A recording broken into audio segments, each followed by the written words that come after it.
Meus irmãos, boa noite, a graça e a paz do Senhor Jesus. Os irmãos estão nos ouvindo bem?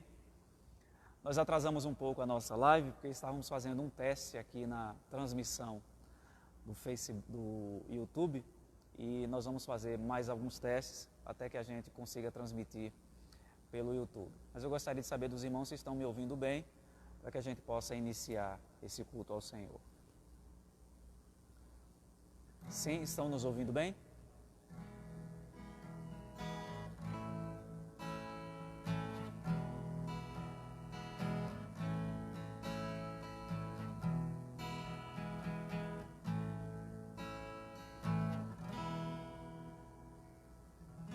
Ok, então vamos iniciar esse culto ao Senhor cantando o hino Coroação 28 do Inário Novo Cântico. Tuas obras se coroam como um halo de esplendor, astros, anjos, céus entoam hino eterno a ti, Senhor. Campos, matas, vales, montes, verde outeiro e verde mar, aves e sonoras fontes formam um coro singular. Nós mortais por ti remidos, Deus de glória, Deus de amor, corações aos céus erguidos, celebramos teu louvor. Revelaste amor profundo, insondável, sem igual, enviando Cristo ao mundo a vencer por nós o mal. Fontes de alegria e vida, és do bem o inspirador. Tua graça nos convida a viver em mútuo amor. Quais alegres peregrinos, sempre em marcha triunfal, cantaremos gratos hinos na jornada até o final. Amém. Nós vamos nos dirigir a Deus nesse momento em oração. Deus Santo, Pai bendito, de infinita graça e misericórdia, mais uma vez, Senhor, nós nos reunimos, mesmo que à distância, mas nos reunimos no mesmo espírito de adoração ao Senhor, de submissão, de contrição, rendição, e dispostos, ó Deus, a sermos instruídos nessa noite pela Tua Palavra. Possamos, ao final deste encontro virtual, mas real, experimental, porque nós estamos na presença do Senhor Deus Todo-Poderoso, que ao final desse encontro, ó Deus, possamos estar mais edificados, mais consolados, mais instruídos, mais encorajados para continuar a luta que o Senhor confiou a nós. Ó Deus, nós queremos depositar diante do Senhor as nossas vidas e desde já, ó Deus, te pedimos a Tua iluminação, a instrução que vem do Teu Espírito. Nós oramos nessa noite agradecidos no nome e para a glória de Teu Filho, nosso Senhor e Salvador Jesus Cristo. Amém.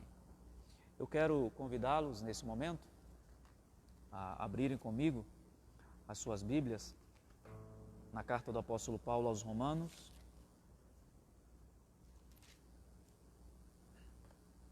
Romanos capítulo 1, do verso 18 ao verso 27. Romanos capítulo 1, do verso 18 ao verso 27. Nos diz assim o texto da palavra do Senhor. A ira de Deus se revela do céu contra toda a impiedade e perversão dos homens, que detêm a verdade pela injustiça. Porquanto o que de Deus se pode conhecer é manifesto entre eles, porque Deus lhes manifestou. Porque os atributos invisíveis de Deus, assim o seu eterno poder, como também a sua própria divindade, claramente se reconhecem desde o princípio do mundo, sendo percebidos por meio das coisas que foram criadas. Tais homens são, por isso, indesculpáveis. Porquanto, tendo conhecimento de Deus, não o glorificaram como Deus, nem lhe deram graças.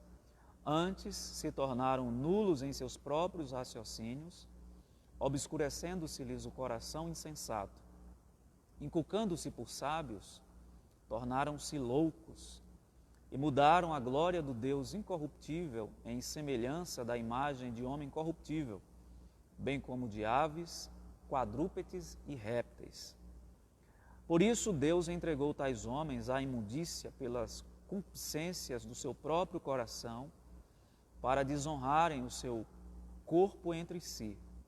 Pois eles mudaram a verdade de Deus em mentira, adorando e servindo a criatura em lugar do Criador, o qual é bendito eternamente. Amém.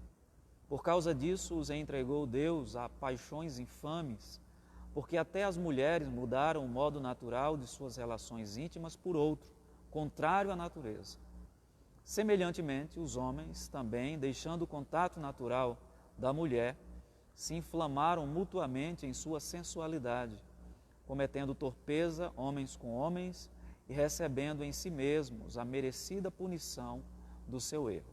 Agora vá para o capítulo 2, versículos 14 a 16. Romanos capítulo 2, versos 14 a 16. Quando, pois, os gentios que não têm lei procedem por natureza de conformidade com a lei, não tendo lei, servem eles de lei para si mesmos. Estes mostram a norma da lei gravada no coração, testemunhando-lhes também a consciência e os seus pensamentos, mutuamente acusando-se ou defendendo-se. No dia em que Deus, por meio de Cristo Jesus, julgar os segredos dos homens, de conformidade com o meu Evangelho. Então, nesse texto aqui, o apóstolo Paulo nos fala sobre a perversão humana decorrente do pecado. A glória, os atributos e boa parte daquilo que Deus quer revelar a nós, no que diz respeito à sua vontade, pode ser conhecido pelos homens através das obras criadas. Os céus proclamam a glória de Deus, a criação exibe a grandeza, a santidade, a majestade de Deus, e mesmo as pessoas tendo consciência de Deus nas obras criadas, elas preferem dar lugar à mentira e omitir ou abandonar a verdade. Essa é uma decisão deliberada, intencional do coração rebelde, pervertido contra o Senhor. Diante disso, o texto diz que Deus entregou esses homens a si mesmos. Façam conforme a vontade de vocês. E o que nós temos visto no mundo hoje, a depravação total dos homens, eu falo homens no sentido da raça humana, o gênero humano, é o resultado desse ser humano entregue a si mesmo. Já não bastasse Deus se revelando na sua obra criada, naquilo que nós observamos na natureza, no capítulo 2, versículos 14 e 15, Paulo diz que Deus gravou em nós, em nossa consciência, em nosso coração, a sua lei moral, nos deixando completamente indesculpáveis diante dele. Ter a lei de Deus gravada no nosso coração, o conceito de coração aqui é o ser humano como um todo, na mente, nos sentimentos, nas vontades, enfim, o ser humano fica totalmente indesculpável. Porque ao gravar a sua lei na mente do ser humano, Deus deu a cada um a condição de discernir o certo do errado. E todas as vezes que nós optamos por aquilo que é errado, nós o fazemos de maneira deliberada e intencional. Nós pecamos contra o Senhor. E nós vamos, neste momento, suplicar o seu perdão, a sua misericórdia em Cristo Jesus, há perdão certo para aquele que recorre a Deus por meio de Cristo Jesus. E depois nós vamos cantar o hino 97, Súplica do Redimido.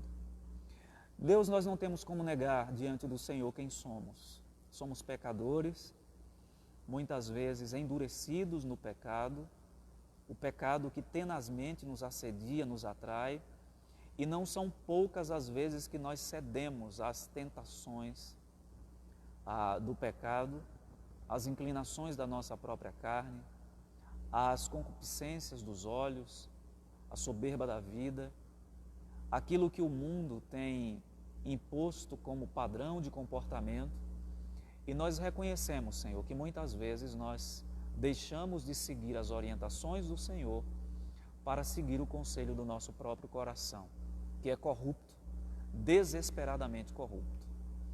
Ó Deus, nós queremos reconhecer diante do Senhor o nosso pecado. A Tua palavra nos diz que se confessarmos os nossos pecados, o Senhor é fiel e justo para nos perdoar os pecados e nos purificar de toda injustiça. E é nessa confiança, com essa confiança que nos aproximamos do Senhor, para confessar o pecado, suplicar o Teu perdão e já Te agradecer pelo perdão em Cristo Jesus. Ó Deus, que nessa noite as nossas mentes, nossos corações estejam completamente abertos, desprendidos, para que possamos aprender mais da Tua palavra para Te servir melhor, para sermos crentes melhores, pessoas melhores, pessoas que vivem em santidade. É o nosso pedido, é a nossa oração em nome de Jesus. Amém. O hino 97 nos diz: somente meu pecado resgatado foi na cruz por Teu amor, e da morte triste sorte me livraste, ó Redentor.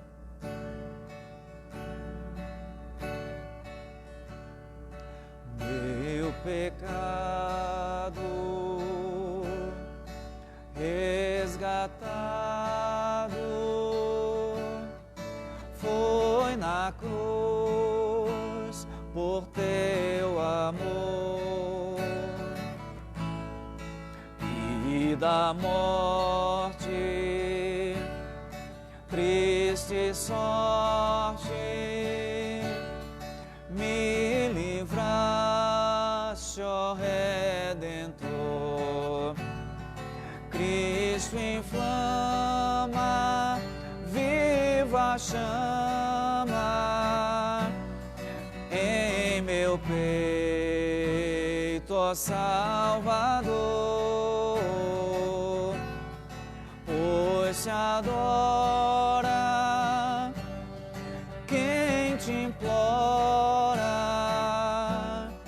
Vem guiar-me, bom Senhor. Se hesitante, vacilante, ouço a voz do tentador, Tu me guias, me auxilias e me tornas vencedor. Cristo inflama viva chama em meu peito, ó Salvador, pois te adora quem te implora. Vem guiar-me, bom Senhor. Redimida, só tem vida a minha alma em Teu amor. Com apreço reconheço quanto devo a Ti, Senhor. Cristo inflama viva chama meu peito, ó Salvador, pois te adora quem te implora. Vem guiar-me, bom Senhor.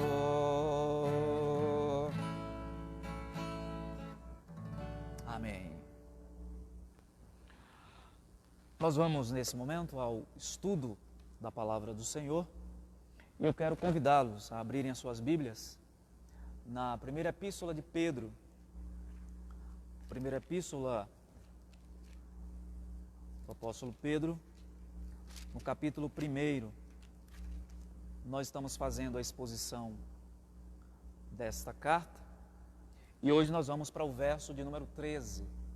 Primeira epístola de Pedro, capítulo 1, do verso 13 ao verso 21. Mas hoje nós vamos fazer a exposição do verso 13 até o verso 16, tá? Então você pode acompanhar conosco a exposição dessa passagem. Nos diz assim o texto da palavra do Senhor. 1 Pedro 1, de 13 a 21. Por isso, cingindo o vosso entendimento, sede sóbrios e esperai inteiramente na graça que vos está sendo trazida na revelação de Jesus Cristo. Como filhos da obediência, não vos amoldeis às paixões que tinhas anteriormente na vossa ignorância. Segundo é santo aquele que vos chamou, tornai-vos santos também vós mesmos em todo o vosso procedimento. Porque escrito está: sede santos, porque eu sou santo. Ora, se invocais como Pai aquele que sem acepção de pessoas julga segundo as obras de cada um, portai-vos com temor durante o tempo da vossa peregrinação, sabendo que não foi mediante coisas corruptíveis, como prata ou ouro, que fostes resgatados do vosso fútil procedimento que vossos pais vos legaram, mas pelo precioso sangue, como de cordeiro sem defeito e sem mácula, o sangue de Cristo, conhecido com efeito antes da fundação do mundo, porém manifestado no fim dos tempos, por amor de vós, que por meio dele tendes fé em Deus, o qual o ressuscitou dentre os mortos e lhe deu glória, de sorte que a vossa fé e esperança estejam em Deus. Até aí, verso de número 21.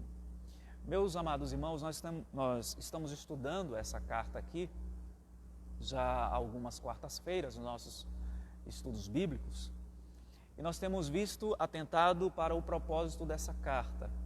O apóstolo Pedro escreveu esta carta por volta de 64, logo depois do martírio do apóstolo Paulo, provavelmente pelo imperador Nero. E algum tempo depois, alguns anos depois, cerca de 4 anos, 3, 4 anos, o próprio apóstolo Pedro também morreria nas mãos desse imperador, crucificado de cabeça para baixo. Então o objetivo de Pedro foi exortar, encorajar e consolar essas comunidades para as quais ele direcionou essas cartas, especialmente a primeira carta, que tem um tom mais de consolo, um tom mais voltado para esse tema tão urgente naquela época, naquele período. Se você observar nos versos 1 e 2, Pedro se identifica e ele diz para quem essa carta está sendo direcionada. No verso de número 2, Pedro fala que aqueles irmãos, eles eram eleitos pelo Pai, Filho e Espírito Santo. A partir do versículo de número 3, Pedro vai mostrar um pouco mais como essa salvação aconteceu, essa salvação que foi anunciada desde os tempos passados pelos profetas. Nós vimos isso no último estudo, na última quarta-feira. Então essa salvação já foi anunciada desde antes, desde o Antigo Testamento. Deus já anunciou que separaria um povo para si, um povo eleito, um povo diferente das demais pessoas, das demais nações. Então, a partir do versículo 10 nós estudamos isso. Do versículo 3 até o verso de número 9, o objetivo de Pedro é mostrar que a salvação que eles tinham garantida por Deus, em nada se comparava com as glórias aqui deste mundo. Pedro vai dizer que esta salvação, diferente das glórias aqui do mundo, essa salvação é inacessível, ela não é corruptível, ela não se acaba, ela é preservada por Deus, garantida pelo Senhor, e, portanto, aqueles irmãos poderiam ficar tranquilos, né, sem nenhuma preocupação. O máximo que podia acontecer com eles é deles serem oferecidos a Deus como um sacrifício, vítimas da perseguição que nessa época era ferrenha, né? Então, do versículo 3 até o versículo 12, o tema central é a salvação. Agora, a partir do versículo 13, Pedro vai entrar numa parte mais prática dessa carta.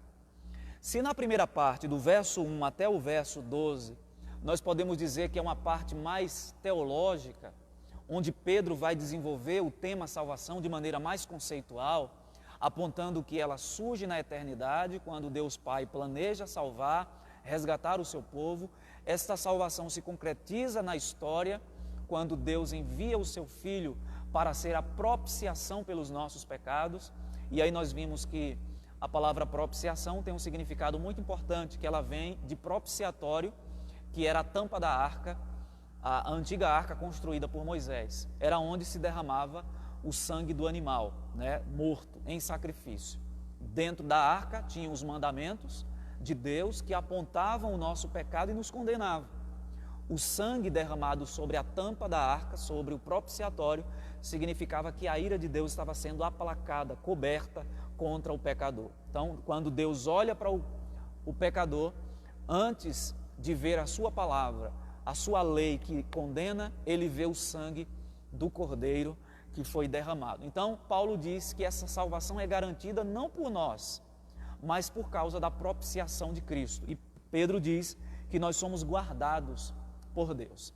Então, a partir do versículo de número 13, a pergunta é: como é que eu posso demonstrar na prática que esta salvação, que eu tenho essa salvação? É sobre isso que Pedro vai nos falar aqui. Eu gostaria de expor do verso 13 até o verso 21, e nós vemos aqui que Pedro ele traz uma série de mandamentos, ou de recomendações, pelo menos 4 recomendações com respeito à nossa postura de vida. Ok, uma vez que eu sou salvo, quais são as evidências de que eu realmente sou salvo? É apenas uma declaração de lábios? É importante dizer isso, porque já ouvi algumas pessoas justificando a sua salvação com base na eleição, mas vivendo de qualquer forma, vivendo de qualquer jeito. Elas dizem assim: ah, mas eu sou eleito por Deus, eu fui escolhido pelo Senhor, então não importa a forma como eu vivo, ou como eu viva, o importante é que eu sou eleito do Senhor e no último dia Deus vai dar um jeito de me resgatar. Pedro, ele contraria esse tipo de pensamento, porque ele vai mostrar aqui nos versos 13 até o verso 21, que aquele que foi eleito, conforme ele diz lá no verso 2 do capítulo 1, eleitos segundo a presciência de Deus. Aqueles que foram eleitos dão evidências na sua vida prática. E Pedro vai falar de 3 mandamentos que estão relacionados ao nosso envolvimento com Deus. Nós vamos ver aí no verso 13, Pedro dizer: viva de maneira sóbria e firmado na esperança. Essa é a primeira recomendação que Pedro vai nos trazer no que diz respeito ao nosso relacionamento com Deus. Uma vez que somos salvos, devemos viver firmados na esperança e de maneira sóbria. Quando a gente for fazer a exposição daqui a pouco, a gente vai explicar o significado dessas palavras aqui. A segunda recomendação que Pedro nos traz é: seja santo. Você vê isso no verso de número 15. Nos versos 13 e 14, Pedro vai dizer que a gente deve viver de maneira sóbria e com esperança em Deus, e devemos ser santos, porque Deus é santo. No verso 17, Pedro vai falar que nós devemos nos comportar em amor. Uma das atitudes de quem foi salvo, de quem foi eleito, e que demonstra isso na prática, é a vivência em amor. E aí depois o quarto princípio, o quarto mandamento de Pedro, que está aí no verso, a partir do verso de número 22, ele vai falar que essa salvação, essa eleição, se manifesta também no amor comunitário. Quando ele diz: amem uns aos outros. Veja o que diz o verso 22. Tendo purificado a vossa alma, ou seja, uma vez que vocês foram salvos pela obediência à verdade, tendo em vista o amor fraternal não fingido, amai-vos de coração uns aos outros ardentemente. Essa é a quarta recomendação que Pedro nos dá, e essa recomendação tem a ver com os nossos relacionamentos horizontais, tá? Então, ele nos traz 4 recomendações. 3 dizem respeito ao nosso relacionamento com Deus, e uma delas tem a ver com a nossa relação com as pessoas. Aí aqui Pedro está pensando no ambiente de igreja. Vamos então à primeira recomendação, quando Pedro diz: viva uma vida sóbria. Olha o que diz o verso 13. Por isso, cingindo o vosso entendimento, sede sóbrios, a palavra sobriedade, e esperai, de onde vem, nós retiramos aqui a ideia de esperança, e esperai inteiramente na graça que vos está sendo trazida na revelação de Jesus Cristo. Meus irmãos, Pedro inicia o verso de número 13 com um por isso.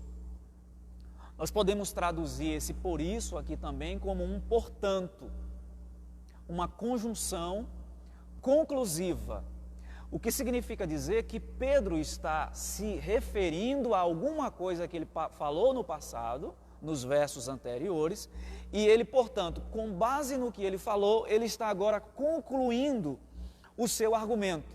E o que foi que Pedro falou nos versos anteriores?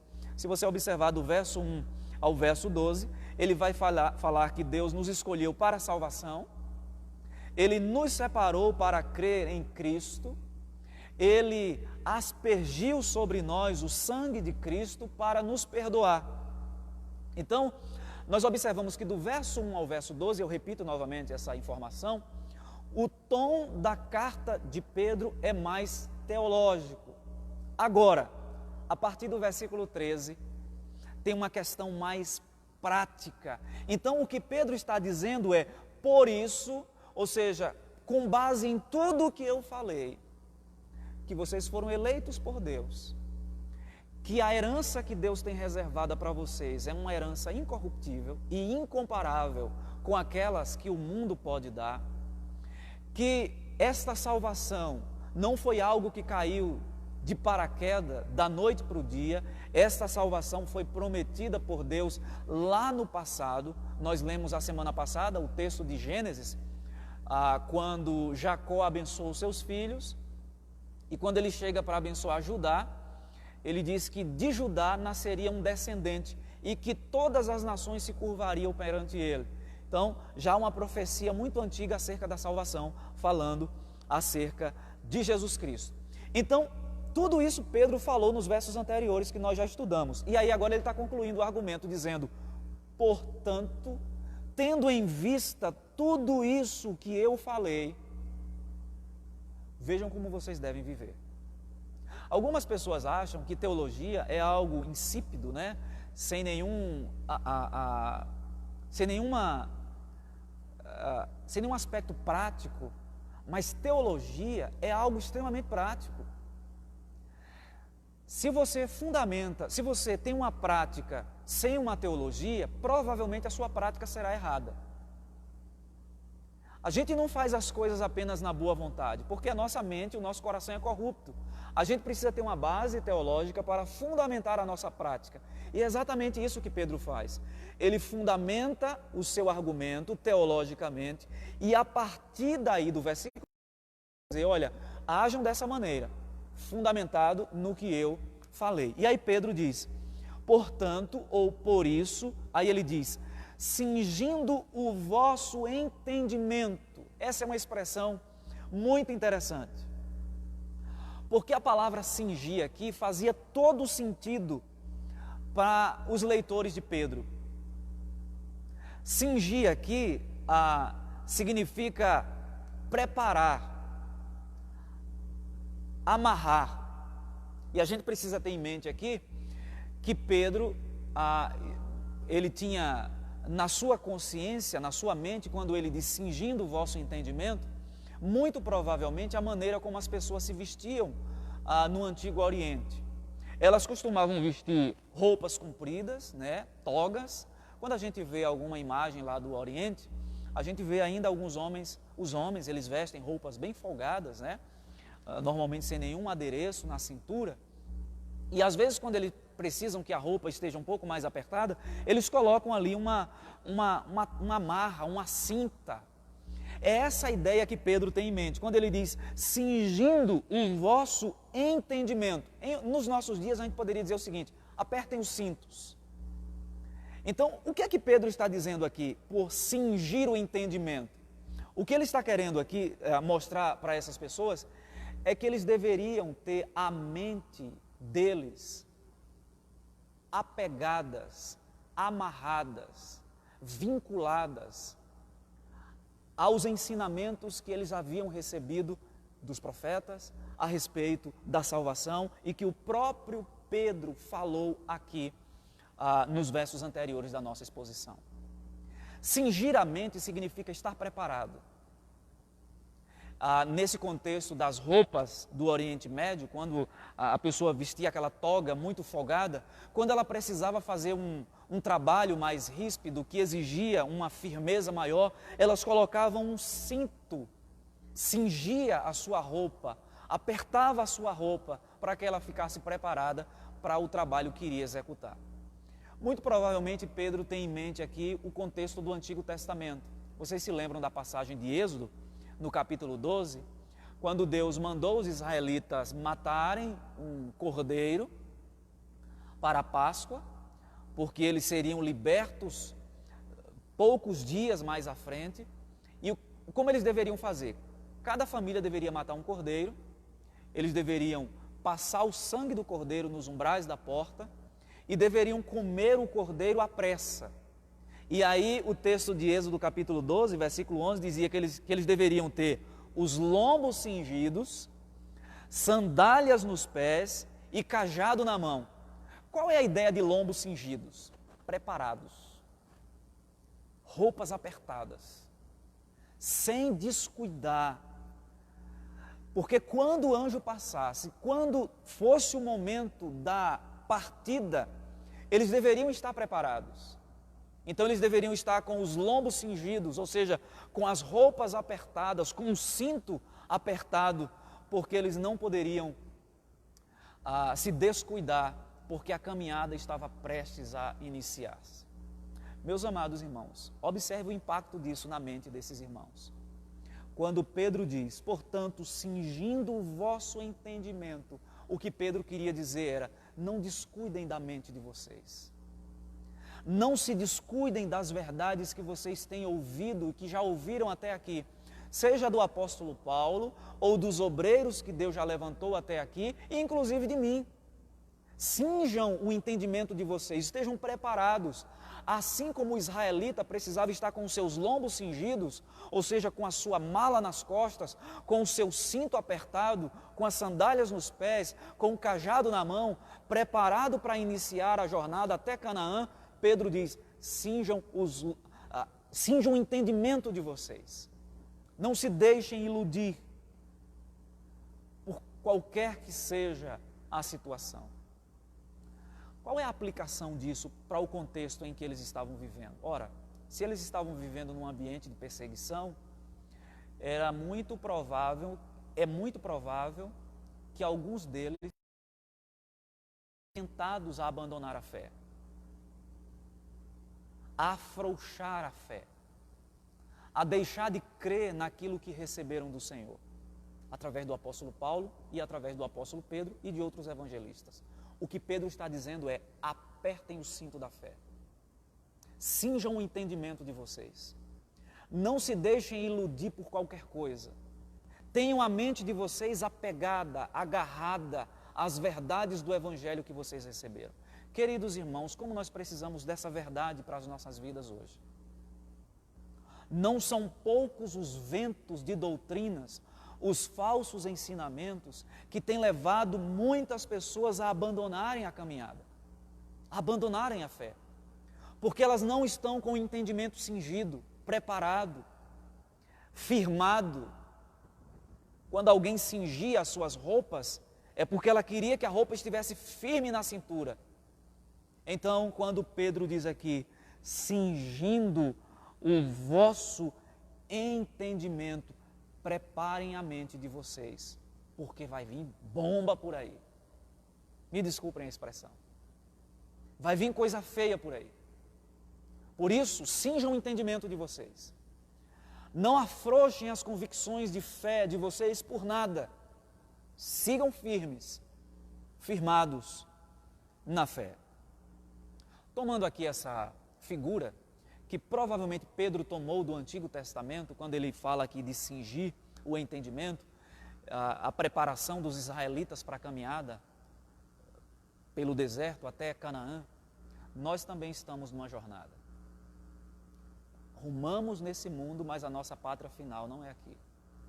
Nós estamos caminhando em direção a Canaã celestial e, portanto, precisamos ter a nossa mente cingida. Meus irmãos, com muita tristeza, nós vemos muitos irmãos em Cristo que não têm o entendimento cingido, não têm a mente preparada. E na primeira circunstância adversa que elas enfrentam, essas pessoas, elas abandonam.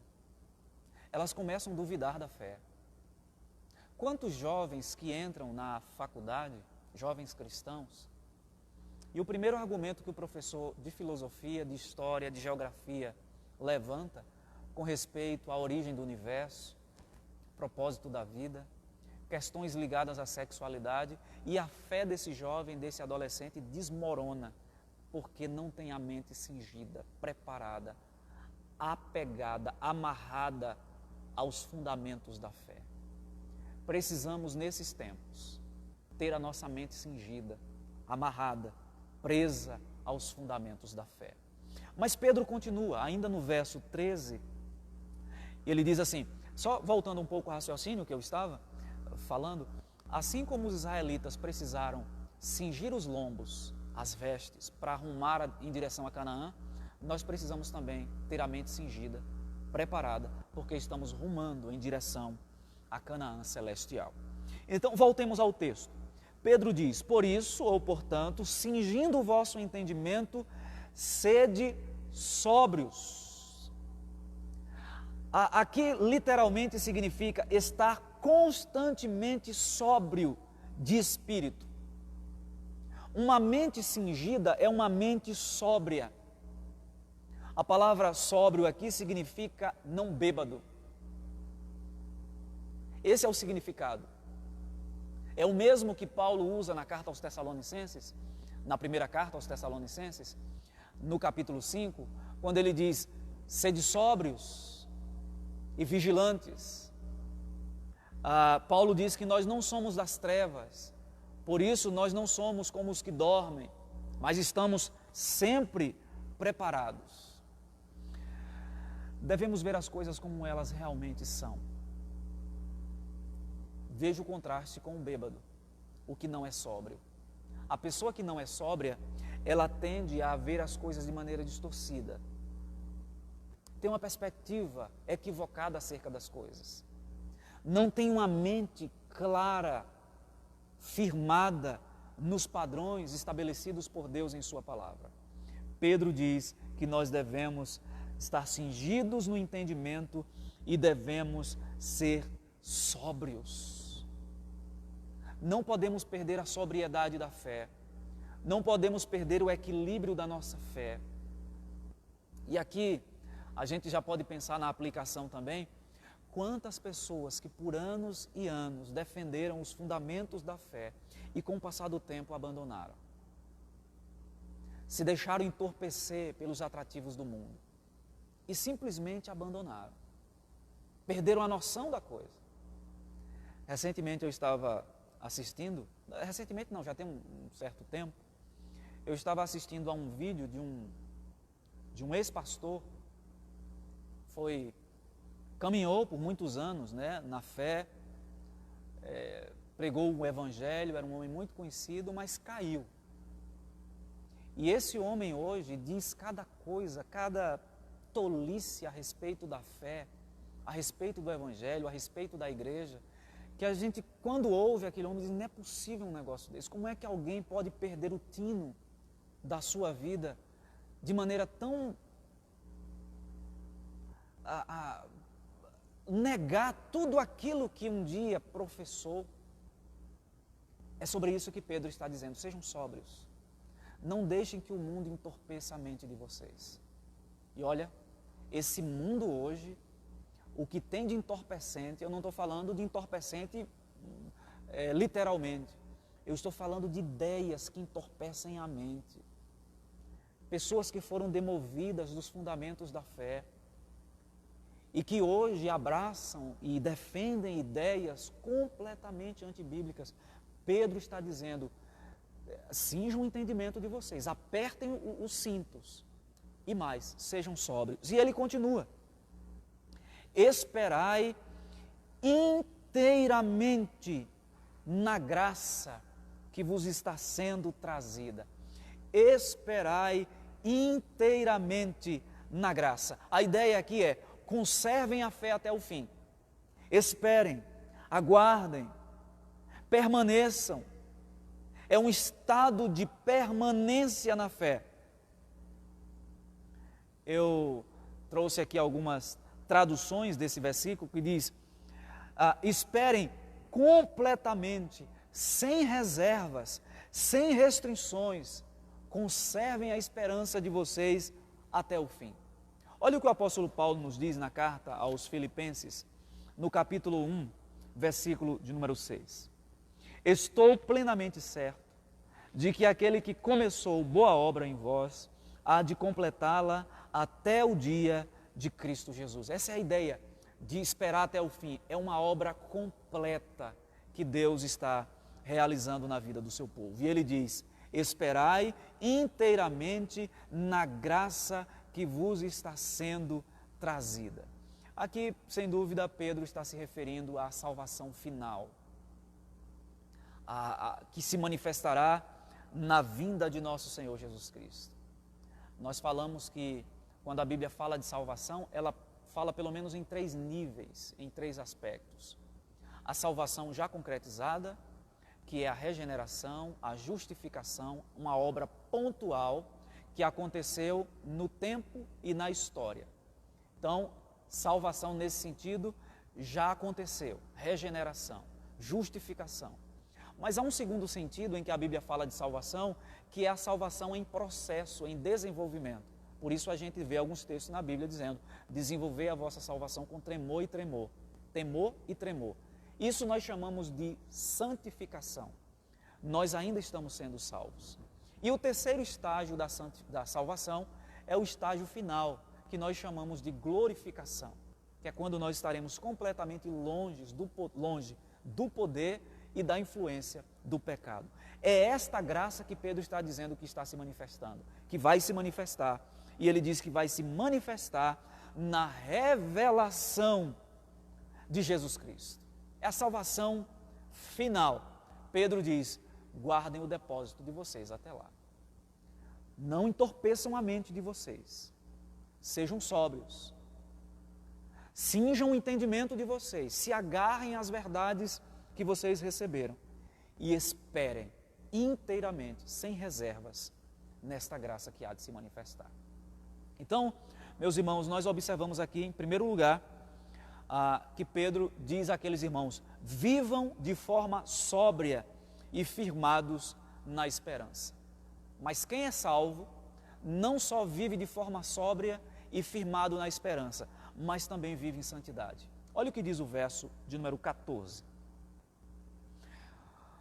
Como filhos da obediência, não vos amoldeis às paixões que tinhais anteriormente na vossa ignorância.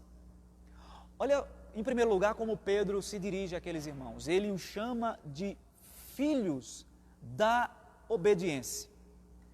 Uma outra tradução aqui poderia ser: na medida em que vocês são filhos da obediência. Eu destaco aqui para os irmãos que Pedro não os chama de filhos obedientes, mas de filhos da obediência. Por que filhos da obediência? Porque o servo de Deus, aquele que é verdadeiramente salvo, ele se caracteriza, entre outras coisas, pela obediência ao Pai. Um filho que se submete às orientações e às determinações do Pai. Então, se o crente verdadeiro vive em obediência a Deus, Pedro o chama de filho da obediência. O que ele está falando é o seu caráter, a sua natureza, o seu comportamento, o seu procedimento, mostra que de fato ele é um filho de Deus.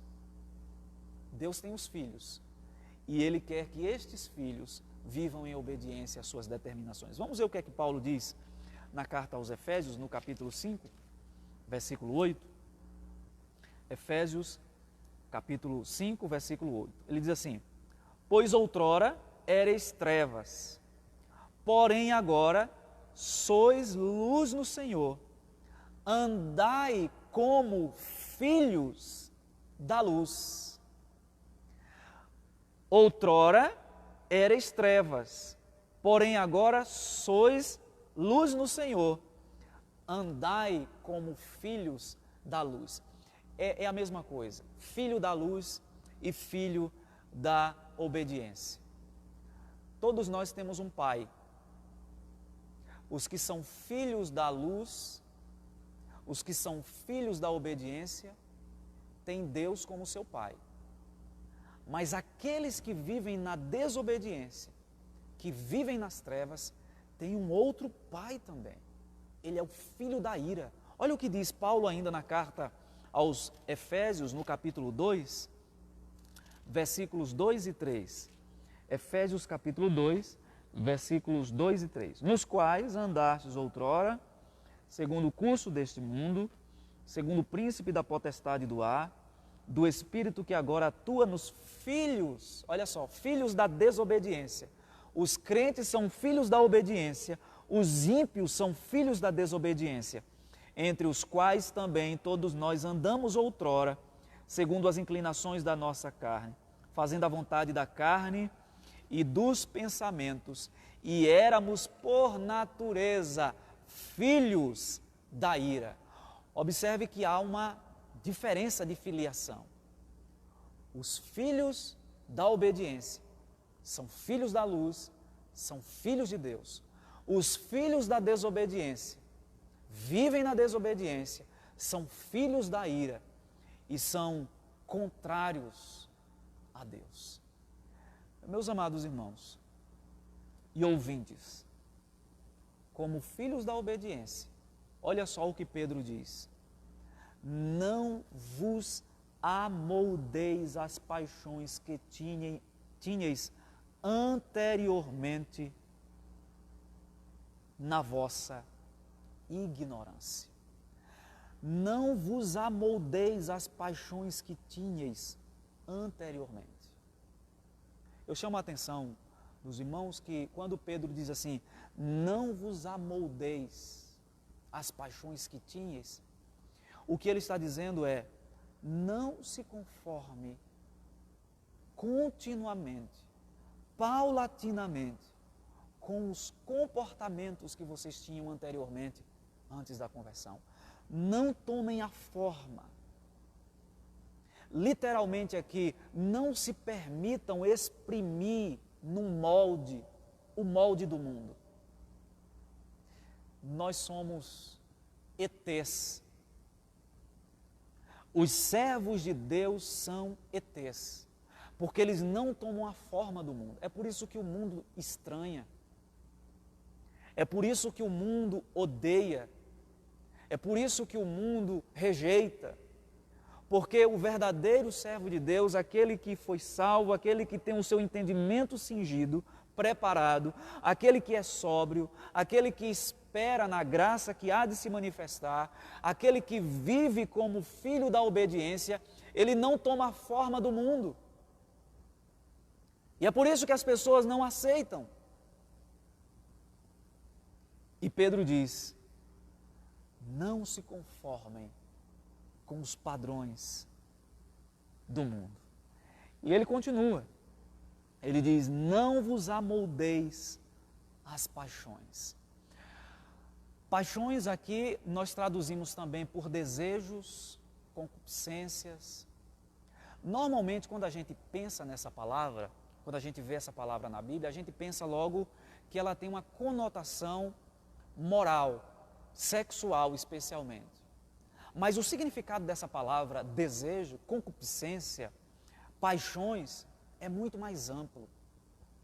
Uma paixão é qualquer impulso, é qualquer desejo, ambição, que possa de alguma forma roubar a centralidade de Cristo do nosso coração.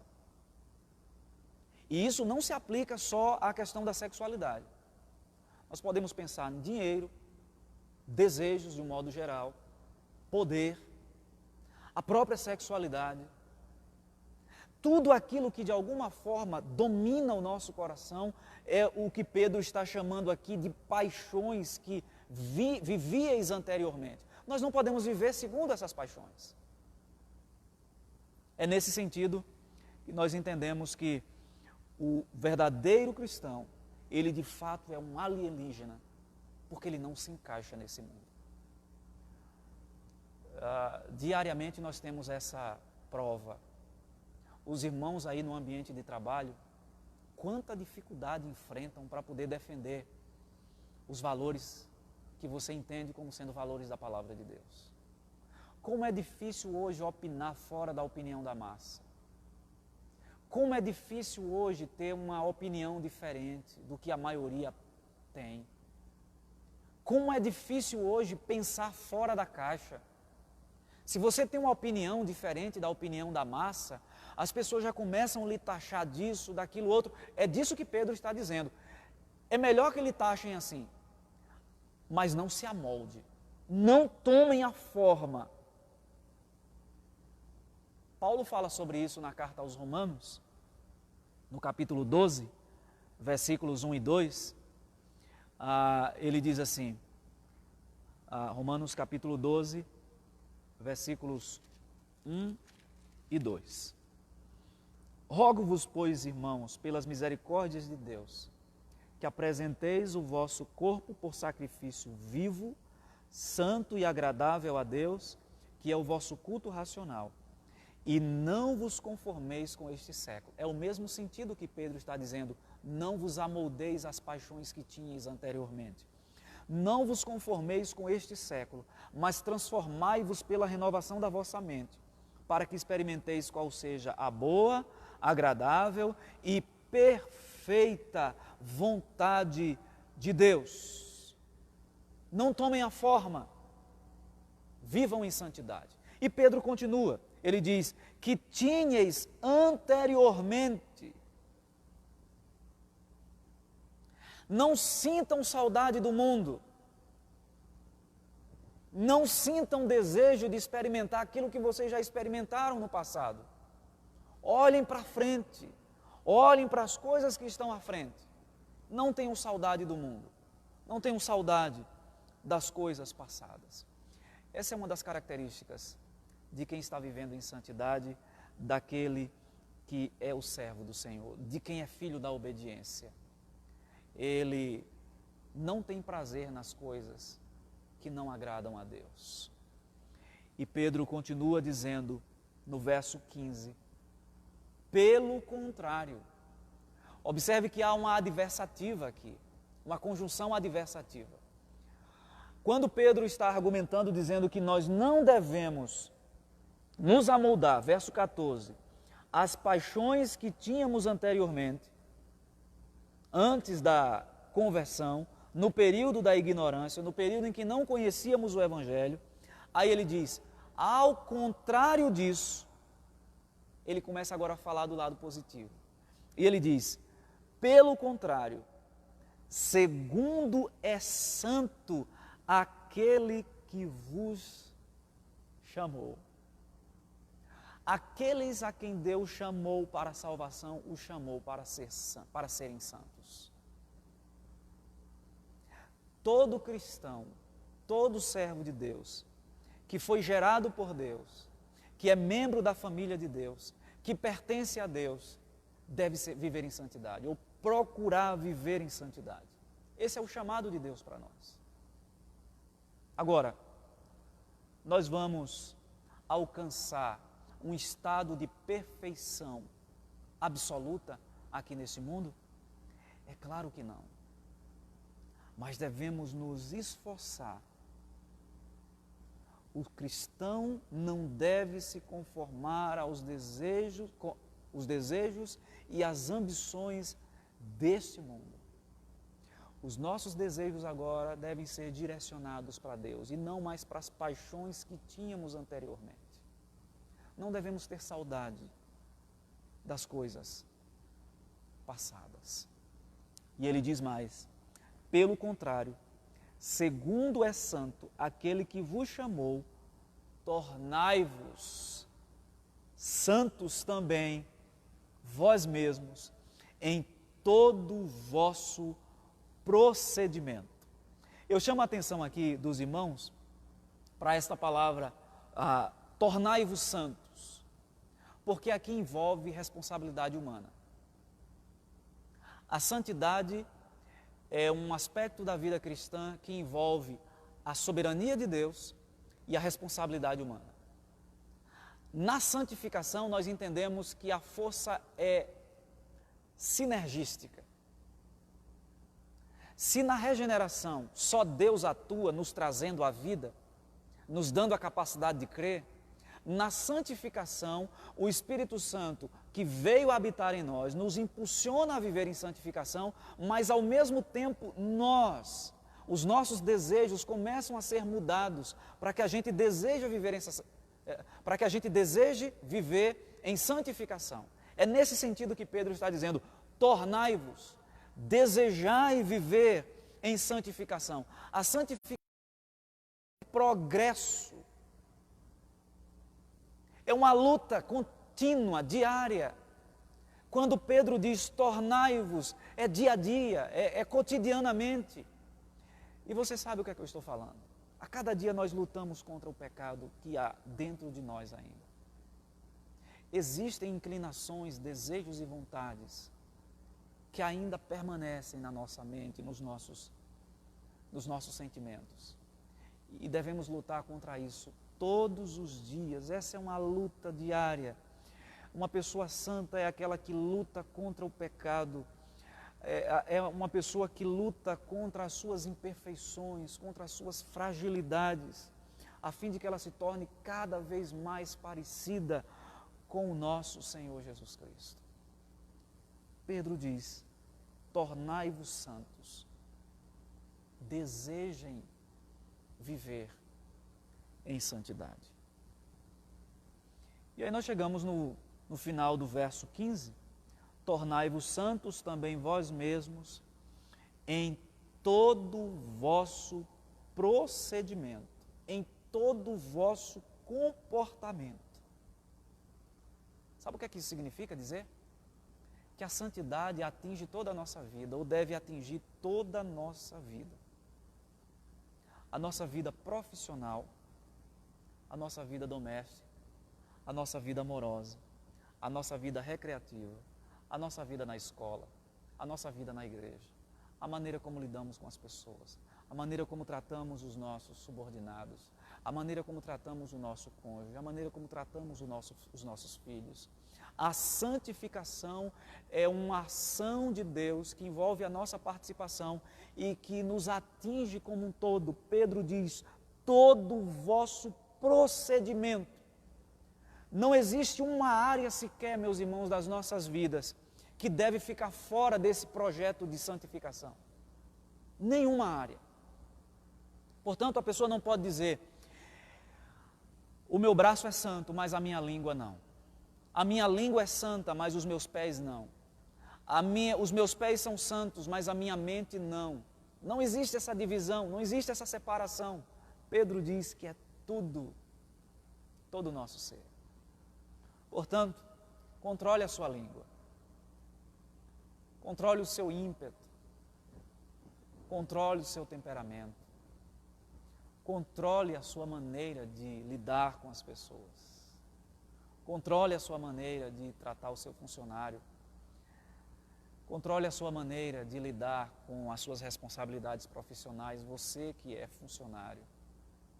Lide com sabedoria, com santidade nas suas ações. Procure sabedoria de Deus para lidar com os seus recursos, com as suas finanças.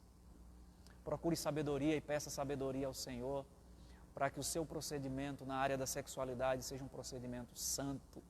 Pedro diz, todo o vosso procedimento. E isso deve envolver a nossa decisão, vontade pessoal. O apóstolo Paulo, falando sobre a sua experiência para viver em santidade, na carta aos Filipenses, no capítulo 3, versículos 12 e 14, ele nos diz assim, 12 a 14, não que eu o tenha já recebido ou tenha obtido a perfeição, mas prossigo para conquistar aquilo para o que também fui conquistado por Cristo Jesus. Irmãos, quanto a mim, não julgo havê-lo alcançado, mas uma coisa faço, olha só, esquecendo das coisas que para trás ficam e avançando para as que diante de mim estão, prossigo para o alvo, para o prêmio da soberana vocação de Deus em Cristo Jesus. É exatamente isso que Pedro está dizendo. Segundo é santo, aquele que vos chamou, tornai-vos santo também vós mesmos em todo o vosso procedimento, deixando para trás as coisas que eram próprias do período da ignorância, aquilo que ficou para trás. E aí, por fim, verso 16, nós já estamos caminhando para o final, Pedro diz assim, porque escrito está. Ou seja, o Antigo Testamento já falava acerca da santidade de Deus e do dever dos seus servos serem santos também. Quando o texto diz assim, escrito está, o sentido aqui foi escrito e está escrito. Ainda vale para nós hoje. O verbo aí, os verbos estão num sentido, na língua grega, num perfeito, que significa uma ação passada e que tem validade no presente. Ou seja, foi escrito, não só para o povo do Antigo Testamento, ainda é válido para nós hoje, no Novo Testamento. E o que é que foi escrito? Aí ele faz uma citação, Pedro faz uma citação de Levítico. E eu vou ler alguns textos lá do Antigo Testamento, onde Deus recomenda isso. Sejam santos, porque eu sou santo. Ele cita aí Levítico, capítulo 11, de 44 a 45, mas eu gostaria de ler, capítulo 11. Vá para o Antigo Testamento, você pode nos acompanhar aí na leitura, em sua Bíblia. Levítico, capítulo 11, versículo 44. Nos diz assim, eu sou o Senhor vosso Deus, portanto vós vos consagrareis e sereis santo, porque eu sou santo, e não vos contaminareis por nenhum enxame de criaturas que se arrastam sobre a terra. Olha a ideia, sejam santos porque eu sou santo. Capítulo 19, de Levítico ainda, capítulo 19, versículo 2, nos diz assim, fala a toda a congregação dos filhos de Israel e diz-lhes, santos sereis, porque eu, o Senhor, vosso Deus, sou santo. E ainda capítulo 20, versículos 7 e 26, Levítico capítulo 20, versículos 7 e 26. Portanto, santificai-vos e sede santos, porque eu sou o Senhor vosso Deus. Ser-me-eis santos, porque eu, o Senhor, sou santo, e separei-vos dos povos para serdes meus. Aquele que foi salvo deve viver em santidade. Quais são algumas das principais marcas de alguém que de fato experimentou a salvação que Pedro menciona do verso 1 até o verso 12? Entre outras coisas, a pessoa que vive em santidade. Essa é a sua principal carta de apresentação. As pessoas costumam dar cartas, de apresentação, quando vão de um lugar para outro, de uma cidade. Pastor, me dá uma carta de recomendação, uma carta de apresentação. Qual é a melhor carta de recomendação que você pode dar no mundo aí afora? viver em santificação, porque Deus é santo. Ele o chamou para ser santo. E na medida em que nós vamos nos santificando, as pessoas vão percebendo que há algo diferente em nós. Sabe o que é que Pedro queria dizer para essas pessoas, para esses irmãos? Os próprios ímpios, aqueles que castigam vocês, aqueles que perseguem vocês, vão perceber que tem alguma coisa diferente. Na medida em que vocês viverem em santidade, porque Deus é santo. Meus amados irmãos, para concluir, eu gostaria de trazer algumas informações aqui a título de conclusão. O que é viver em santidade? É viver separado para Deus e longe do pecado. É perceber nosso pecado e lidar de maneira honesta com ele diante de Deus. É não tentar escondê-lo, empurrá-lo para debaixo do tapete. Viver em santidade também é uma atitude interna que resulta em frutos externos. Amor, alegria, paz, paciência, bondade, longanimidade, fidelidade, mansidão, domínio próprio. Eu estou citando Gálatas capítulo 5, versos 22 e 23. Viver em santidade é tratar as pessoas de maneira amável, é procurar tratar os nossos funcionários, por exemplo, de maneira justa e sermos justos em nossos negócios. É uma atitude de alegria, mesmo em meio à crise, exercitando a paciência no Senhor. Este é um tempo oportuno para a gente demonstrar a santidade diante desse mundo. O mundo está em pavor. Muitas pessoas impacientes, intranquilas, inseguras.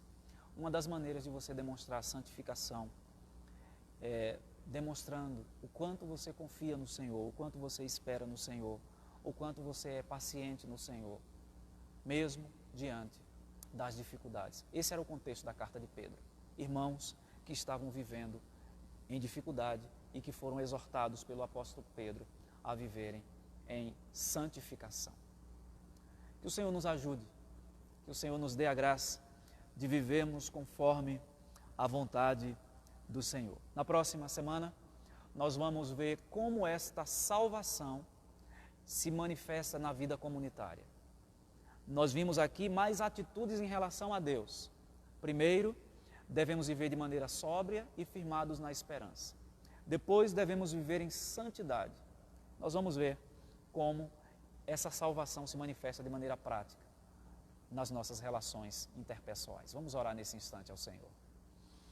Deus, muito obrigado pela salvação em Cristo Jesus. Obrigado por essa certeza que temos. E essa certeza não está firmada, ó Deus, na nossa capacidade de perseverança. Mas essa certeza está firmada no fato de que o Senhor nos guarda. Como a cidade antiga era guardada, fortificada, o Senhor nos guarda também, o Senhor nos cerca, o Senhor nos mantém e nos preserva. Ó Deus, te pedimos que o Senhor nos ajude a vivermos de maneira plena essa salvação, vivendo de maneira sóbria. Ó Deus, cingindo a nossa mente, tendo a nossa mente preparada para enfrentar os desafios do tempo presente. Ó Deus, quantas mentiras têm sido disseminadas por aí, quantos ensinamentos falsos, quantas heresias, quantos enganos, ó Deus, na área da moralidade, da ética, da religião. Pedimos ao Senhor que nos dê a capacidade de, cingindo a nossa mente, tendo a nossa mente preparada, identificar esses erros e rejeitá-los, ó Deus, para a glória do Senhor.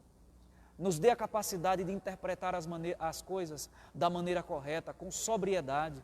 Não nos deixe, ó Deus, entorpecer, embebedar pelas coisas desse mundo. Ó Deus, que o Teu Espírito nos impulsione a vivermos em santidade, porque o Senhor é santo. Possamos abandonar os antigos comportamentos que tínhamos, que eram próprios do período da ignorância, e que vivamos como filhos da obediência, como filhos da luz. Nós rogamos estas bênçãos, Senhor, em nome de Cristo Jesus. Amém.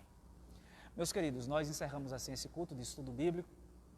Essa live ela fica salva na linha do tempo, depois você pode continuar compartilhando com outras pessoas. Eu quero convidá-los a participarem conosco no domingo pela manhã, na escola dominical às 9h30, nós teremos estudo. No domingo à noite, 7h30, também teremos culto ao Senhor. Pedimos ainda que você se inscreva no canal, nós mencionamos ontem o canal do YouTube. Nós pretendemos fazer as transmissões a partir do YouTube, porque alcança um número maior de pessoas, tá bom? Então se inscreva e eu vou deixar o link abaixo dessa transmissão aqui. Deus abençoe a todos, tenham uma boa noite.